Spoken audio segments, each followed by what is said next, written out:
playing the different games on the different phones to earn the points. I would get these older phones on eBay. They're like locked to a carrier. The microphone is busted and people are selling them for like $5 or $10. Or I could order track phones on HSN and QVC and they're like $30 or $40 for these phones. And you're getting a real phone number. So then you could double dip in other apps and programs and get some maybe free birthday rewards or restaurant rewards, because maybe some people have multiple birthdays in a year. You never know, right?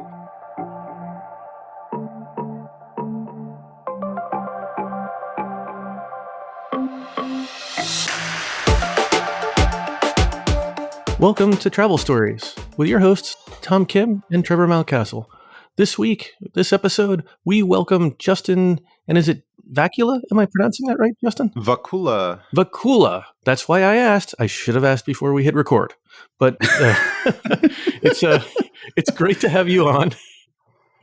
I mean, I think we've met in person, but I think you saw Tom far more recently. Yes, that's right. I was getting off a cruise ship. I was on a Hyatt shuttle and I saw him outside and thinking, "Oh, wow, is that really him? That must be Tom." How are you here at the same time? Like, "Oh yeah, you must have the Wynn cruise as well."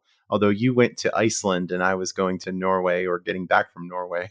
You are absolutely correct. Yep. I also did that Wynn match and got that cruise on Holland America, and choose a slightly different itinerary, but it was fun running into you. I mean, it happens a lot more often than you'd think. It's just real, fun running into people, kind of in the wild in another country. It's fun when it happens, I had hard to pronounce fjords and you had hard to pronounce glaciers in other places.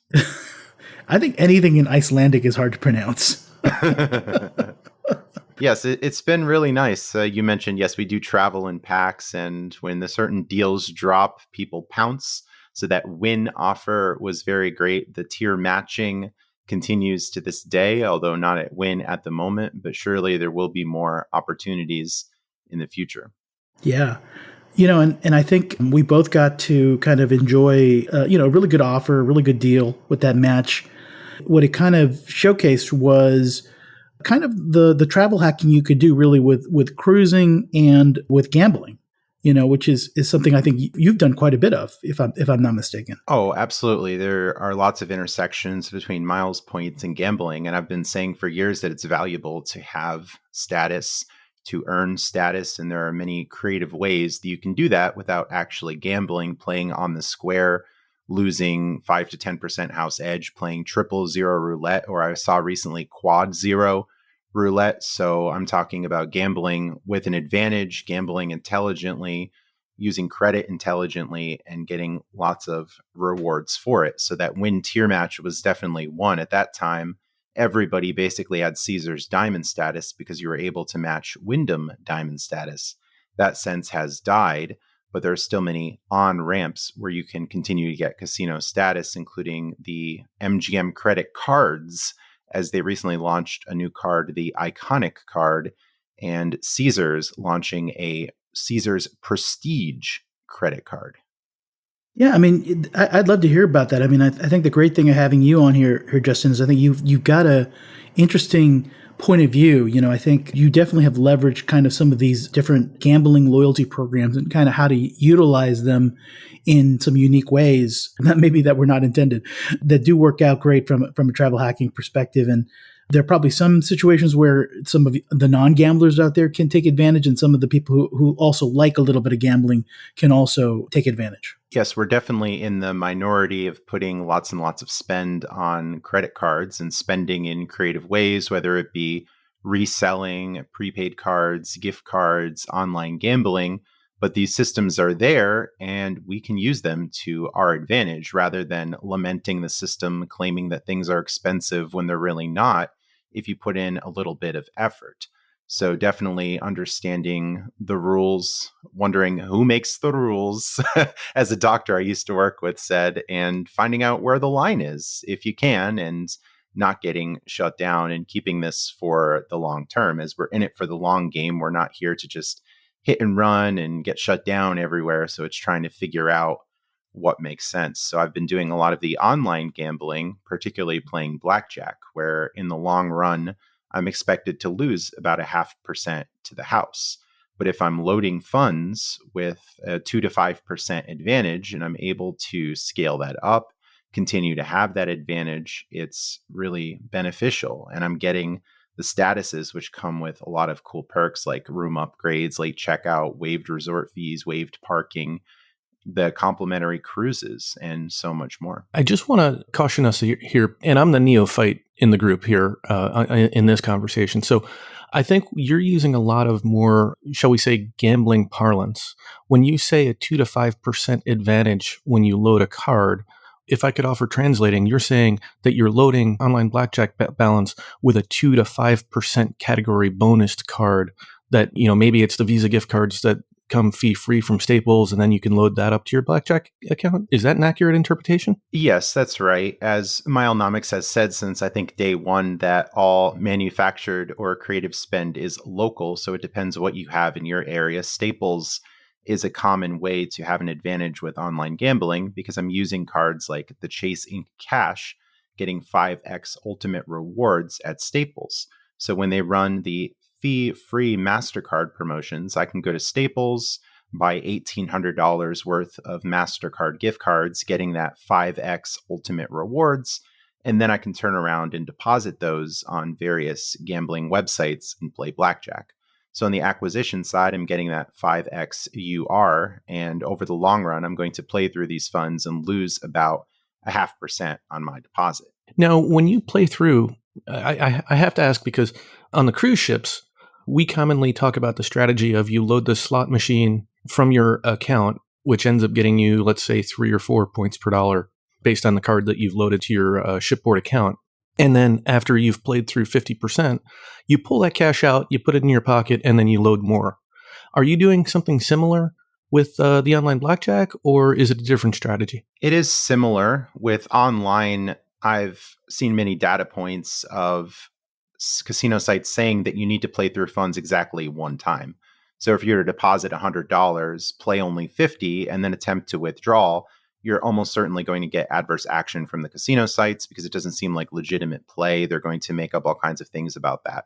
So if I were to deposit $100, for example, I would play through that $100 before withdrawing the funds. So that's the playthrough. And while I'm playing, I use a click counter app to keep track of my play because, of course, America loves math. So if I were to deposit $100, for example, and play $5 units or $5 hands on blackjack, I would do 100 divided by 5. I would have 20 on my click counter. And every time I placed a bet, I would decrease the amount so I can keep track of my play because for the most part, the casino sites don't do that for you. Now, with the in-person play like video poker, it will show your tier score on the screen. And from that, you can determine how much you need to accumulate to justify the 1x playthrough. But online, I keep track myself. So I've made several YouTube videos on my Hurdy Gurdy Travel Podcast where I show a live session and explain how I keep track, how I understand the strategy of the game using a basic strategy chart, and how these different websites work. So being in Pennsylvania and New Jersey, this is quite an opportunity to be able to source prepaid cards, gift cards, and use those to fund the sites rather than just ACHing money in, probably earning nothing on those deposits and just taking a loss. Whereas this kind of creative shifting spend in a way of using a credit card at an office supply store and then using those prepaid cards to fund, I'm getting an advantage and only playing with an advantage. Yep, sounds pretty cool. Are there any advantages with using some of these new like casino cards that have come out recently? Is there a play there at all? Yes, the original MGM credit card and the current iconic card, the new-ish card we're recording in August of 2025, they are unique on BetMGM because you can fund BetMGM directly with the credit card and you're earning at least 1x tier and 1x comps or free play. So on a load, you're always going to have an advantage, although a slight one. I say at least because sometimes they bonus loads. There have been 3x promotions in the past. So if you were to load $1,000 on a 3x promo, you would get 3,000 tier and $30 in free play or comps, which is dramatic. But at the 1x, it's only a slight edge, but it ends up being clicking buttons from home to generate tier, and the comps are free play that will give you an advantage. So I think through these methods, it's extremely easy to get MGM Gold status, which is 75,000 tier if you're in a online gambling friendly state. Many states don't have the table games, unfortunately. So I'm in PA and New Jersey often, and that's a big benefit. Some people travel to PA and New Jersey so they can participate in this. So that's really nice. So it's a slight edge on the loads, but I think the real benefit is through the status, where at the different status levels of MGM, gold is a real sweet spot at 75K tier. You're going to get a complimentary cruise that they recently added to MGM Rewards, an Ocean View cruise, I believe is a 5-night cruise. You get waived resort fees, which is a big one, a $100 dining credit that's just loaded to your comp balance. Free parking comes at Pearl, so you're definitely going to get that with gold. You'll get to skip some lines in Las Vegas, which is a nice thing. You'll potentially get room upgrades. And then with gold, you can probably match that MGM Gold status to many other programs. Cool. I have MGM Gold, and I will say I do enjoy it for not having to pay for resort fees, at the various MGM properties. So definitely a good level to have. And unfortunately, I typically match that from my Royal Caribbean Diamond status. And so I don't get the other perks, but I still enjoy the other matched perks. They're still pretty valuable to me when I'm in Vegas and other places. Yes, and for extra credit, you can go to Platinum status, which is 200K tier, which is a bigger gap, but you get a $600 flight rebate. You get another cruise, a balcony cruise for, I believe, up to 7 nights, a $200 dining credit, late checkout, and many other benefits. So now with 2 credit cards from MGM, the original no annual fee card and the new iconic card, it's a $249 annual fee, but every year you get $200 back as what they call a resort credit. And when I went to the MGM Players Club or the MGM Rewards desk, they just loaded $200 right to my comp balance. So at that point, it's almost like a $49 annual fee card. And then, of course, there are many other benefits on the card with some high spend goal and the ability to load to BetMGM, which I think is the big part of it. And you can also use it for in-person spend. The new iconic card gets 6x tier and comps are free play on MGM spend. And then it has various 2x categories, including grocery and fuel. So it's possible to spend your way to gold status, especially if you apply for the cards earlier in the year. But now we're recording in August, so it probably wouldn't be a good time to sign up for these cards because the tier won't be meaningful unless you put in some other play or gambling or earn tier in another way, and it brought you over into gold. So probably January would be a good time to sign up for these cards. And the sign-up bonuses sometimes throw you 10K tier, 20K tier, so it gives you a little bit of a head start. So I think MGM Gold is a very reasonable status that many people can get through credit card spend, especially those in the audience that are more intermediate to advanced to engage in a lot of creative spend, as we mentioned earlier.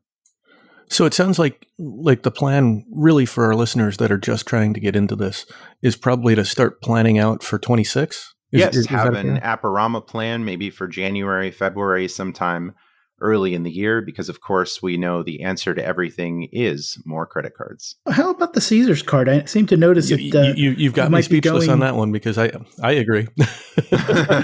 How does the Caesars card stack up? I seem to notice that you might be going to Atlantic City for one of the multiplier weekends or weeks that Caesars does every now and again. Am I correct about that?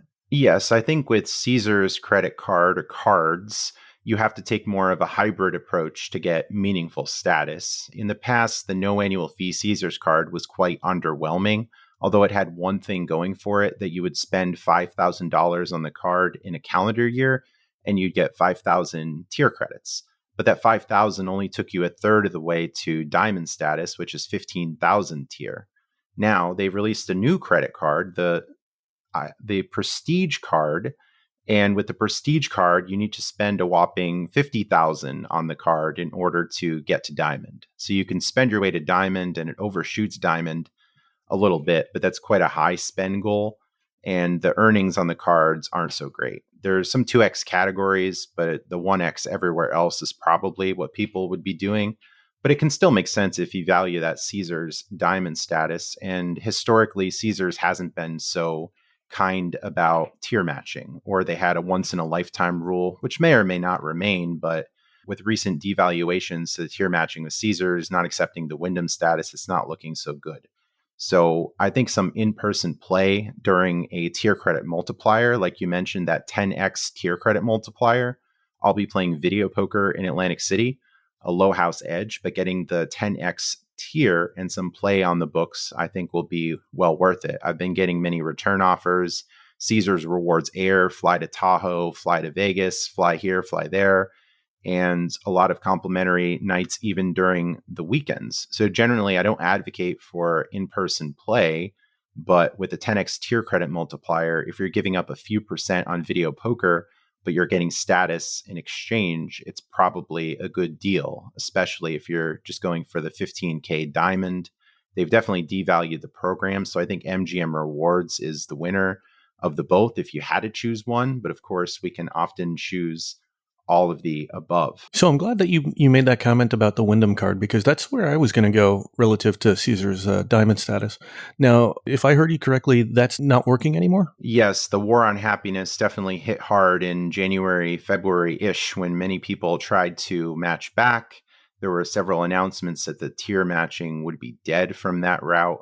So many, most, or maybe all were not able to. But for years, I've been saying have backup methods and have statuses in other ways. So personally, I signed up for both MGM credit cards. I had the no annual fee Caesars card, and I recently upgraded it to the new annual fee. The new annual fee, not to be confused with the no annual fee, Caesars credit card. So now I'll be able to earn even more tier through the new credit card. So the game changes, as we all know. And unfortunately, you don't just get the freebie from having the Wyndham card. So now people have to earn the status in another way to keep it. So it's definitely not dead. Some people are exaggerating and saying the status matching is dead. That's not true. There's still ways to do it, but it's just going to require a little bit of preparation. So appreciate the clarification there. Let's pivot to Vegas. Obviously, you spend a fair bit of time there, it seems, given the amount of times that you've run into Tom at the hash house. Yes. Well, yeah, the I think we've run veggie into hashes and the large chicken sandwiches that you've been getting. I think that's our main meeting place. That Justin and I are always finding each other at the hash house at the Rio. So, yeah, as we call it, the community center of the Miles and Points community is the hash Hyatt house. Community Center. Yes, the Hyatt Community Center. This will be like a retirement plan one day of like, we're just really old and yeah, we're just going to hang out in Vegas, live out of hotels. Yeah, that breakfast is really great, guys. I mean, people do it on cruise ships. You got the medical care there too. What has been your feeling of Vegas in 2025? Is it busier? Is it quieter? I mean, we see a lot on social media, but how much do you believe? How much can anybody believe? Tell us what the ground truth is, please. Oh, yes. The rumors of Vegas's death are greatly exaggerated. The doomsayers, the lamenters, it's really wild because I think Vegas is one of the cheapest places to travel to. Tons of value, tons to do, lots of free entertainment. There's always the Bellagio fountains, the Flamingo Wildlife Exhibit, the conservatory at Bellagio. You can take the MGM tram to get around. You can go to Fremont Street in downtown. So there's so much to do. And they're basically giving it away with MGM Rewards, quote unquote, playing the My Vegas games. Every time I go, I come with a war chest of rewards to deploying the capital dollars, as one press release had said about Atlantic City one time. Getting all these 20 off of 40 food deals, buy one, get one, match play. They used to have the free play, so that's gone, but the blackjack match play is still in there. So I'm easily getting hundreds of dollars of value through food deals and some match play while in Vegas. And then I use free hotel nights as well. So I get 2 comp nights with MGM. And since I have the status through credit card spend, I'm not paying resort fees. So it's just outright 2 free nights. I've stayed at MGM Grand. I've stayed at New York recently. In the past, I've stayed at Bellagio, Mandalay Bay. Some of these properties come and go. Aria is no longer on the list. I believe Bellagio is also not there either. So unfortunately, some things changed for the worse, but there's still tons of value through the My Vegas games, stacking that with comps that you earn from the credit card spend. So I think my biggest expense in Vegas is tips because the food is taken care of with my Vegas and comps. And then I went to Waldorf Astoria. I used my Hilton quarterly credits that everybody loves. And I had some other perks to use as well. Tier matching at Virgin Casino, getting $100 in food there. So they're definitely giving you a lot of reasons to go to Vegas with all these savings. And that's not even to mention downtown Las Vegas. Some of the deals there, the Las Vegas Advisor coupon book, the Miracle Mile shops people really like, where you're not going to get free food at Miracle Mile, but maybe you'll find things around the $10 price point. Justin, you're making me really want to. My Vegas fix is needing some attention here because you're reminding me all the reasons why I love going to Vegas. And believe it or not, I've managed to go through what is this a fair amount of the year here in August, and still have not been to Vegas in 2025. Oh, wow. Yes, I have my phone army on separate table where I boot the phones around 9 in the morning and around 8 at night. And I boot these different phones I have. I got some like this is all to gain the My Vegas points, right? Is that primarily yes. what the Yes, the playing the different games on the different phones to earn the points. I would get these older phones on eBay. They're like locked to a carrier. The microphone is busted and people are selling them for like $5 or $10. Or I could order track phones on HSN and QVC and they're like $30 or $40 for these phones. And you're getting a real phone number. So then you could double dip in other apps and programs and get some maybe free birthday rewards or restaurant rewards, because maybe some people have multiple birthdays in a year. You never know, right? And you could do a lot with this with an extra phone number. But primarily, I'm using the phones to run the games. So I run this little phone farm, very little attention to it. I'll multitask. If I have something on the TV, I could just set up the games while I'm watching something on the TV, or maybe I'm on a phone call. I have to call a bank to speak with America's funnest bank, American Express, and I'll just run the games while I'm on a call. Or maybe I'm making a certain payment on a phone call. Like there's a lot of multitasking. So some people, oh, it takes all this time. Oh, I don't want to do it. Like it's really not that difficult. And you probably don't need to have 7 phones. You could probably be okay with 1 or 2. But of course, I'd recommend the full suite. You're probably a bit of an edge case, Justin, but I too Yes, have I've a always been reasonable an balance. optimizer. I also optimize using My Vegas, and I've enjoyed it. And by the way, moment of silence. I miss not having free play from My Vegas. So that was something I would love. The My Konami free play, yeah, it's like $75, $100 right there every trip. Yeah, $100. I'd almost make it worth paying revenue nights at even if I had a comp sometimes, because it'd be cheaper just to get that and get some free play. In some cases, especially on like inexpensive Excalibur rooms or Luxor rooms at like under $20 after you take out the resort fee. Oh yeah. So I would do that. So I would sometimes have a comp offer, or what I would really love to do is sometimes they'd have those room rates that included food credit, right? So I'd use the food credit, and then on top of that, I'd use a coupon. So I'd really be maximizing. So, but for our listeners who haven't, definitely search for Justin Hurdy Gurdy My Vegas on YouTube. He has done a bunch of really, I was doing it wrong for many years, by the way, Justin, until you set me on the right path. And since I've really been enjoyed, I probably redeemed, so many. I don't know what the actual number is, but so many of these coupons for, discounted meals, free rooms, free tickets to various activities, or 2-for-1s, and, things that, and some of them, mind you, you probably wouldn't have done. I probably won't be going to the Mandalay Bay Aquarium, quite as many times as maybe I've been. But if it's free, or if you've got, your guests with you and, hey, you want to go to this aquarium? I'm like, yeah, why not? There's some of those kind of nice deals out there. They even added gift cards to the app recently. If you have the higher VIP levels, as they have their own status now, you can get these VIP status. I had VIP 4. So I was able to get some $10 and $15 gift cards. I was recently on the cusp of VIP 5, and I actually made a purchase. I spent $1.99 using Google to just Play get over credits the hump, right, to 5? To get to VIP 5, yeah. So there's some $20, $30 gift cards in there, additional rewards. There's a sphere admission as well. Oh, I haven't seen maybe that. That's the postcard from Earth, I believe it's called. Is that at the VIP 5 level that you need to be to get that? VIP 5, I believe, yes, although it is liable to change. So I probably won't get a free Taylor Swift ticket if she ends up being there, or the Wizard of Oz ticket, but maybe some other attraction at Sphere. So there's definitely a lot of promise in the game. There are some ads and some things you have to click out of to get into the game because they really, really want you to spend money and buy chips, but you can be completely free to play.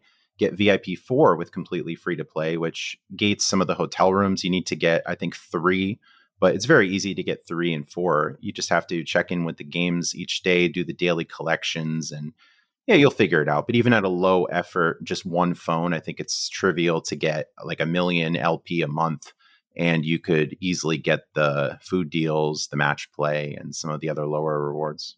It definitely requires a little bit of effort. I won't deny. I mean, but definitely don't be overwhelmed by it. It's not. You can start pretty small, and you can definitely get rewards and something of value without having to buy chips. And I think Justin, you've done a pretty good job of showing through some of your YouTube videos how to do that and do it without having to put any actual money into this ecosystem. Yes, easily saving you hundreds per Las Vegas trip. So what else are people doing? Are they just watching stuff on streaming services? Well, they could probably multitask. Do they have to make a phone call? There's a multitask opportunity right there.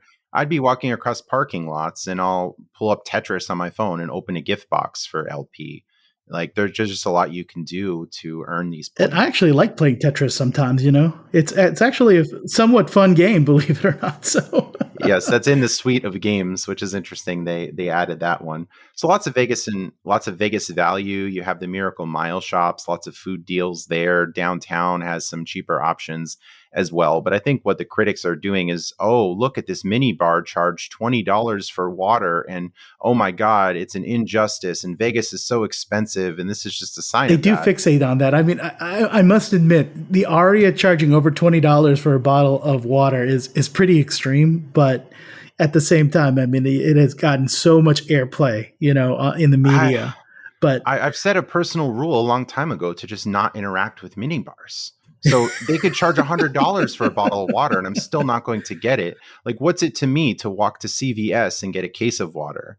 Or if you have a rental car, maybe you go to a grocery store and get a case of water. And some of the VIP check-in not only the mini bars, those convenience stores in the casino that have no prices, that have dynamic pricing. I mean, I wouldn't suggest I will say the casinos have found ways to extract money from people who enjoy convenience. And mind you, those of us who go frequently, know where the traps are and avoid them. However, I think a lot of people get caught up in them and then they remember that and then it becomes fodder for the media and kind of this latest story of, Vegas is, really there to kind of like extract the most amount of money from you, which it kind of is. But I think the thing that they are not picking up on is there's so many ways to avoid that, especially if you kind of use your head a little bit. I would argue, though, that Vegas is very similar to Disney World, right? I mean, if you want to maximize adult Disney World, yeah, it is. It is an adult Disney World, right? I would argue that you need to put in the time and you need to put in a little bit of work, maybe more than a little bit of work if you're Justin, which is, I feel like your YouTube videos are like graduate level, stuff, which candidly we see from Disney people as well. That's true. I think if you want to maximize, it does require a lot of sacrifice. I mean, on the Disney side, yeah, you're staying up until midnight to try to get a fast pass. I think I'm not up to speed on this. I haven't been to Disney since they did all that stuff. And then you're like up at 5 a.m. to rope drop and all that other stuff. I mean, maybe you're not going to that level, Justin, but would you at least admit that it does take work, a level of research and a level of preparation, right? You've got your cell phone army going now so that when you get to Vegas, you've got all these comps, all these different offers. Yeah, it's just a few minutes a day with the phones multitasking optimally. So it's very little effort, I think, on my end. And I think with most things, you're going to need to put in some effort because what's the alternative? You're going to be maybe working at a traditional job and trading your time for money there. And then what? You're going to spend $200, $300 a night at a hotel. Then you're going to pay for parking. Then you're going to pay for the resort fee. So I say with some free time, maybe you could start with some of these tactics and make and save money. That's what we're about in the Miles and Points community. So we'll put in that little effort. And of course, everyone's level of participation will be different. Personally, I quit my job because I felt that I was making more money through gambling Miles and Points. And it's been like 6 or 7 years. So there's always going to be some trade-off. It's unlikely that you're just going to get an invitation from a casino in Las Vegas if you've given them zero action and you're just sitting there complaining that things are expensive. And then when there are ways to avoid those costs, you don't do them, and then you're just complaining. So it's important to take action and do some sensible things, and perhaps the easier plays first, and then maybe the more advanced ones later. Well, kudos to you, Justin, from those of us here on the Pastcast that are W-2 folks and not 1099 folks. So. Yes, and it's been very fun doing this. I've always been into games and gaming and got into gambling like early 20s, mid 20s, and now I'm about 35. And I still find fun in this, doing this years later. The money making, the money saving, figuring out the puzzle, the community, and the successes, the constant successes are really fun. So being able to take these trips, I wouldn't otherwise pay what I'd be paying hundreds of dollars to fly to Vegas, hundreds of dollars to stay, and it'd be a very expensive trip. But just saying that, hey, I can go and space these trips out by like a month, go multiple times a year. I've even stayed for like 3 weeks, 4 weeks at a time and spent next to nothing because there's just so much value to unlock. And the fact that you love it after so many years is absolutely amazing. If I may, can we pivot to another thing that you seem to really contribute, notable member of the community, and that's at conferences. So I think you host your Philly meetups, but you're also talking at a couple of more, shall we say, national conferences, if I may. Yes, there's the Greater Philadelphia Travel Credit Miles and Points meetup in Willow Grove, Pennsylvania. We meet at a giant supermarket. They have a community center above the store, the upstairs. So it's a nice space to meet. Many are going to Giant, buying gift cards, getting money orders, pumping gas, and other things. So it's a nice place to meet. You can get all kinds of food downstairs. They have a Chinese restaurant with made-to-order food, one of my favorite grocery award redemptions, and a salad bar and so much more. So people can get the food they like or even bring some food in, but maybe just don't tell the people upstairs who host the area. And you can. I need to go even visit get some... that. You know. Oh yes, I need we to do come. have I've been people from threatening out to of come state to as well. your Philly meetup for Yes. a while. And the Giants in your area sound kind of like Wegmans. You know, like it's a little different. Yes. You know, we have Giant in the Mid Atlantic too, but our Giant is kind of similar to like Stop and Shop. Even though I feel like there's some sort of this particular similarity in the Giant ownership. is a super Giant, so they have the more amenities. It does sound like a pretty amazing supermarket with a community room and all of it.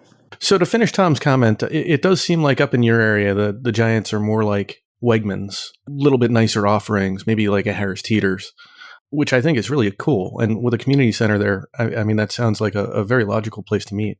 I think you're also speaking at some of the other conferences coming up this year, notably the Chicago seminars? Yes, 3 speaking engagements. There's Chicago Seminars Hyatt, there's Chicago Seminars IHG, and Zorkfest, which will be in Las Vegas at M Resort. M as in Mary, M Resort Casino Hotel. So looking forward to speaking at those 3 events and planning to have different presentations for all of them as well. It's been nice to engage with the community, learn from others, network. So highly recommend others come to these events, especially if you're newer to the space. There's a lot more to learn, but for the more intermediate to advanced people, there are certain tracks or sessions that you could attend that might be more relevant. And then there's the hallway con and meeting people at local restaurants and one-on-one and just engaging with the community in general. Yeah, I know we've had Michael Traeger on, and I've had positive things to say about TravelStories the couple times that I've been, and I think I've seen Justin there too. Definitely excited for this year, although I'm thinking I'm not going to be able to make it because it's during my birthday this year, and I had made other plans. Still, really do recommend people give it at least a look and consider it because it's a really good event. I think Michael does a really good job of curating speakers and content and making it kind of a worthwhile event with a lot of surprise and delight kind of stuff. I know that last year he had Jack Daniels sponsoring, and I managed to get a bottle of Jack Daniels with laser etched picture of myself on it. So that was kind of fun. I still have that in my little bar area. I should probably open it one of these in Jay's and drink it, but I don't know. It's kind of fun having a bottle with your face on it. Oh, it's a family have heirloom. the bottle without the alcohol as well. That's also a possibility. That is also a possibility. But as the band Ailstorm has said, not to be confused with the band Hailstorm, the alcohol is free. And that was certainly the case at the event. There was a mini bar opening the event, and then there were the engraved bottles on the way out. And it was funny because on the final day, there were some people that didn't claim their bottles, so they were giving away bottles. So I had multiple bottles leaving the conference. Not necessarily guaranteed for 2025, but definitely a lot of ways to save on drinks in Vegas as well. I've been going to the Pinkies by Vanderpump and using the Caesar's Diamond vouchers or credits there and getting $25 drinks. It's an interesting place. The casino is really old and kind of dumpy on some appraisals, but they've opened the brand new restaurant on the outside, and it's really, really nice. And the drinks are really high quality. I really have to pick your brain because I too will be going to the Zorkfest in December. I have got to prepare myself. I don't see myself doing too much away from the main hotel. I mean, I think it's not the closest, like, I don't know if it's walking distance to everything. And so I'm going to be more focused on the networking aspect. But are there any suggestions that you'd have for me to prepare myself, for any comps that I might be able to sort of, start accruing now? Or is that hotel kind of insulated from, the various cell phone army type strategies? They are affiliated with, I believe, Boyd Gaming or Penn Entertainment in some way. They used to have a Penn Entertainment credit card that was open to the public. Yes, not Boyd, or maybe I'm getting a little bit confused, but there was a Penn Entertainment credit card that was open at one point that you were able to earn comps and use them there. But as far as I know, it's no longer open to the public as of recording August 2025. I attempted to apply for it, but was not successful. So that is isolated, but you can take a quick ride share to get to other venues and dine there. But for the conference itself, yes, you'll probably be just on property for the conference, but maybe after sessions later at night, the day before, the day after, then that would be a time to visit the MGM properties or other places and take advantage of some deals. Cool. I definitely might try to venture out. These conferences, you want to be where the action is. And I think that's where you get the greatest value of these things. And I'm excited to finally get there. I tried to get there last year and I can't remember why, but just couldn't make it. And it's a shame because I feel like Tom and I have tried multiple times and the stars haven't aligned for both of us to make there. Yeah, for some reason, one of us is always unavailable. The classic travel hacker's dilemma: travel interfering with other travel, or maybe other commitments. Yes, exactly. You got it right on. I think travel interfering with travel is probably a pretty big root cause on this. Yes, I really wanted to speak at the FTU Dallas event. They invited me to speak there, and I told them that, sorry, I can't make it, but I booked a Princess cruise some time ago. So I hope to also be there in 2026, and I blocked that month out so I won't have travel interfering with other travel. It's funny, yes. And I went to Poland earlier this year as well, and people were asking me about, oh, would you like to meet here? Or I'm going to be in this location. No, sorry, I can't make it. I'm in Poland. So all the things going on, but it's a nice problem to have that we just have so many options in this hobby that we have to decline many things. I mean, how many cruise offers I've received to come back and sail this interior room or go to the Caribbean islands again. I've gone on 7 cruises this year, and I'll go on an 8th later in the year. So it's really been a tremendous hobby, really life-changing, as we hear some people lamenting the hobby. Oh, it's a waste of time. Oh, it's inaccessible.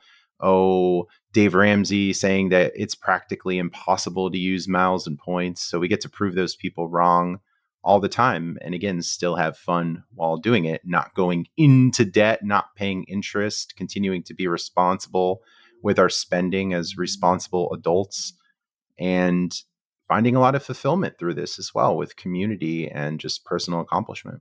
I have to say, preach. I get a kick out of your occasional responses to Dave Ramsey posts. It's so bad. And I think what's even worse is that some people in Miles and Points defend Dave and say, well, oh, he's not so bad, or he's good for some people. But the problem is that he's not giving an accurate picture. He's saying that credit is bad for everyone, that everyone's going to be irresponsible, everyone's going to be overspending.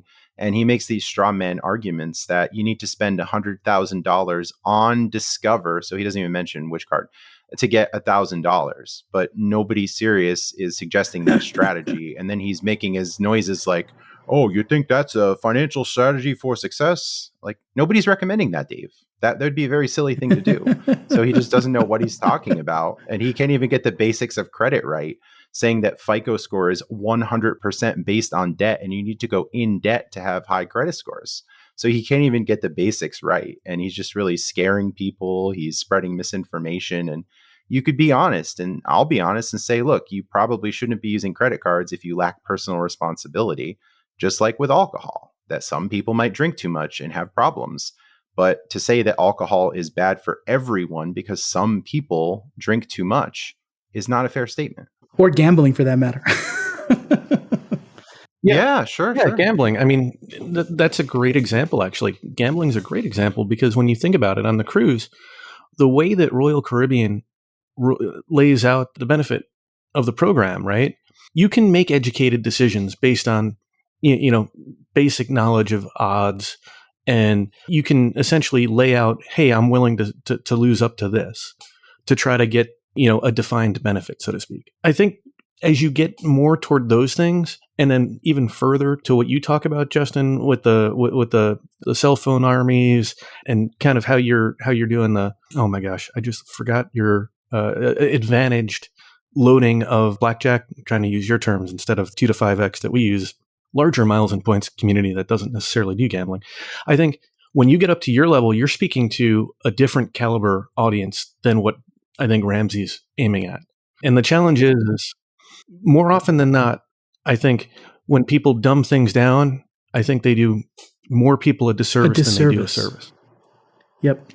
More people a disservice. More. Right. I'm here to say, look, you can be intelligent and gamble, but if you're going to overspend, if you're going to play longer, if you're going to say, oh, well, I don't care about the math, I don't care about the odds, I'm just going to play anyway, and then you lose more money than you budget to lose, or you could afford to lose, well, that's bad. But I'm not going to say that all gambling is bad, all credit is bad, anything is bad. I'm just going to educate people about the positives, the negatives, and have them make an informed choice rather than just taking a broad brush approach to things, scaring people and claiming things like Dave Ramsey says, the house always wins, which is a really uninformed statement as well.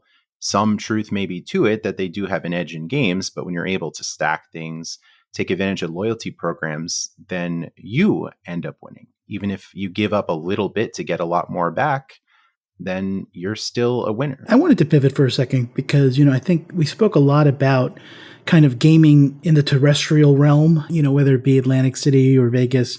And then we talked also about the online realm. I'm curious if you had what your experience was actually doing gambling or gaming on the seas on these various cruises that you've actually, received from a lot of these different land-based casinos. That seems to be one of the bigger strategies you seem to leverage. But have you had any success or what has your experience been gaming, on the seas? Yes, I've been gambling on cruise ships as well. I've primarily been playing video poker, whereas typically you can attach a credit card to the room and do a room charge to load funds to the machines. So the Chase Sapphire Reserve at the moment, again, recording in August of 2025, is a very strong card to use because it codes as 3x travel.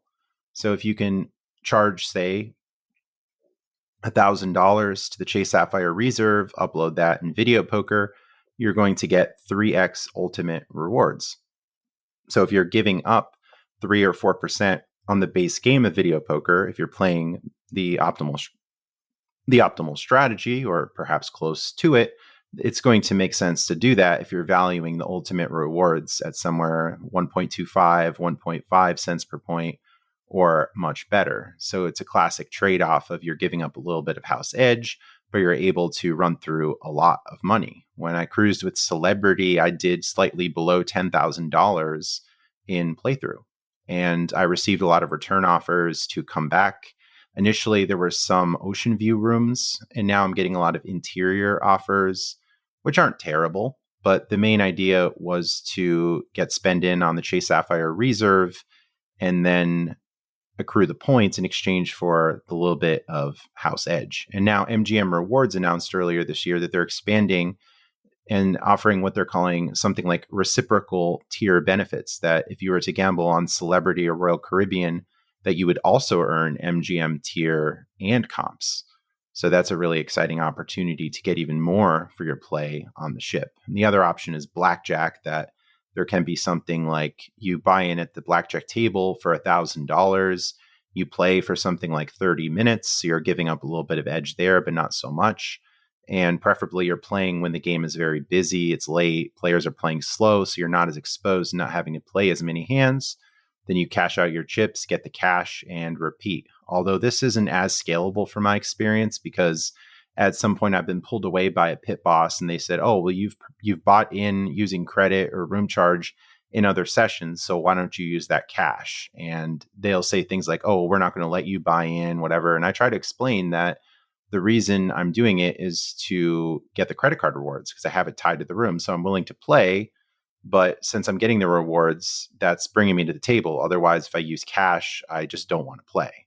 And sometimes you can get a little bit more down. But in my experience, I get cut off around like 3 or 4 buy-ins at blackjack. So I've just been sticking to video poker that's just not as monitored and they don't seem to care as much. I would agree with that. I think the machines are a little bit easier to deal with generally. It's very different, I think. I think a lot of those policies or the ways that they police that vary by line pretty frequently. So, obviously, if you're at least a little bold, you can always try it and see how far you get. Yes, cashiers making up the rules, pit bosses making up the rules. There's like no clear limit. If they said like, okay, well, the limit is $4,000 in room charges, then okay, well, let's do the 4,000. But then they're going to claim, oh, you've done excessive charges or something is wrong here. They're going to accuse you of like inappropriate honey laundering, if you will, to rhyme with something else. And, maybe you get a lifetime achievement award of like, oh, you bought in on other ships and then this one. So therefore, based on your past activity, the situation of what happened and everything else, that's what dictates that. And you just can't do anything. You try to reason and you just can't. You can't do it. I must just still fly under the radar. I just go at the machines, pull some out, play it through, pull whatever's left, and then I'll go up to the tables, that sort of thing. So I think we gotta wrap it though. We've covered a lot of different ground and really appreciate your time, Justin, and sharing everything. I mean, I feel like we've gotten kind of like an intro to masters in maximizing gambling opportunities from a points and miles perspective. Can you tell our listeners how they can find you? I want to make sure that they can get to your wonderful resources. I know that you've got the Hurdy Gurdy podcast, but you've also got the YouTube, how they can find you on social media. Yes, thanks for the kind words and having me on. If listeners go to hurdygurdytravel.com, it's HURDY travel.com, you'll find my website. If you just search for the Hurdy Gurdy, that's a musical instrument, so you might not quite find me. But hopefully the name is memorable enough and different from other creators. So you can go to hurdygurdytravel.com. You'll see posts, you'll see podcast episodes, travel videos, much more. YouTube is my main base of operations. And then I have the podcast, which populates out from SoundCloud to Spotify, Zencaster, I believe, and other programs. Awesome. I need to do some more watching on your YouTube channel. I've been remiss lately. You just share such great content there. I think with that, well, that's the show. Thanks for joining us. We hope you enjoyed listening. If you've enjoyed this episode, consider becoming a Milenomics Patreon member and get access to even more in-depth miles, points, and travel content. Until then, we hope your next story is a travel story.